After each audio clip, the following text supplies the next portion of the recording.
안녕하세요 여러분들, 그리고 탑스칼프 회원님들. 20년 동안 한 개만 쭉 걸어온 탑스칼프 최재희 원장입니다.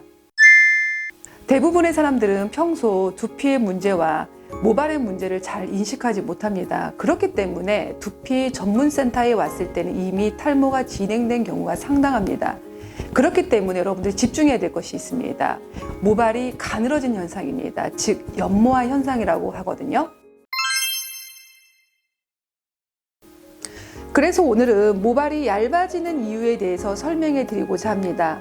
이 설명을 하기 전에 저번에 영상에서 모발이 가늘어진 현상이, 연모화 현상이 탈모를 나타내는 증상이라고 설명했습니다.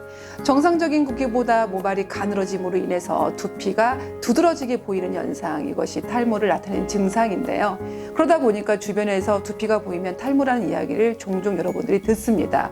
그러면 이런 현상이 생기는 이유는 무엇일까요?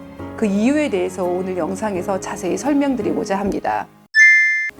모발이 얇아지는 이유는 크게 내적 요인과 외적 요인으로 다양하게 나눠지는데요. 첫 번째 내적인 요인으로 대표적으로 유전을 들 수 있습니다.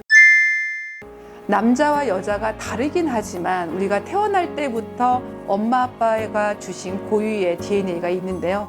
그때 그 유전을 잘 받았을 때는 환경적 요인이 문제가 되더라도 그게 가속화되지 않는데, 유전부터가 탈모를 받았다고 한다면 여러분들이 생활하는 많은 습관들이, 그리고 생활들이 여러분들 탈모를 일으키는 2차적인 요인이 되기도 합니다.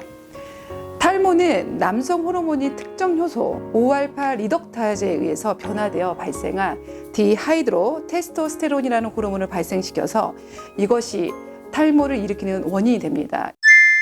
두 번째 원인으로는 후천적인 원인입니다. 앞서서 말한 선천적인 원인보다도 후천적인 원인이 훨씬 더 많은데요.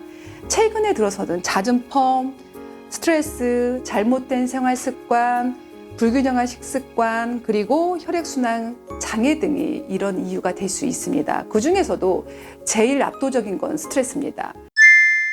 그럼 스트레스 받으면 어떻게 모낭세포가 문제가 생기는지 이 그림을 통해서 보여드릴 건데요. 스트레스를 받게 되면 모낭 주위의 신경에서 여러 물질이 분비되는데 이것들이 염증을 일으키거나 모발세포의 증식을 억제합니다.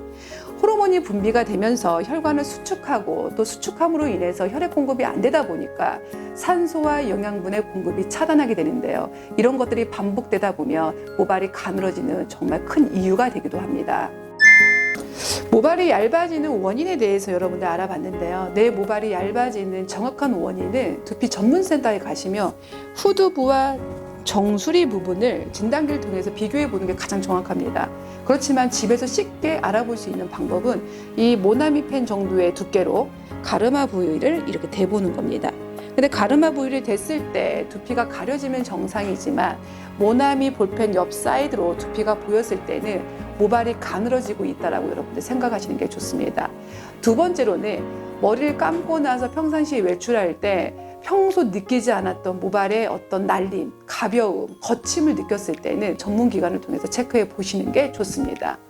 또한 옆에 문진표를 통해서 3개 이상 해당이 된다면 모발이 얇아지고 있는 이유가 됩니다. 모발이 가늘어지기 전에 두피는 많은 신호를 보냅니다. 각질이 생긴다거나 가려움이 생긴다거나 모발과 두피에 기름이 진다거나, 이런 신호를 그냥 지나치지 마시고 생겼을 때는 정확하게 체크해 보시는 게 좋습니다. 모발이 빠지기 전에, 가늘어지기 전에 예방관리합시다. 더 유익하고 더 좋은 정보로 다음 영상에서 만나 뵙겠습니다. 지금까지 탑스칼프 최재희 원장이었습니다. 수고하셨습니다.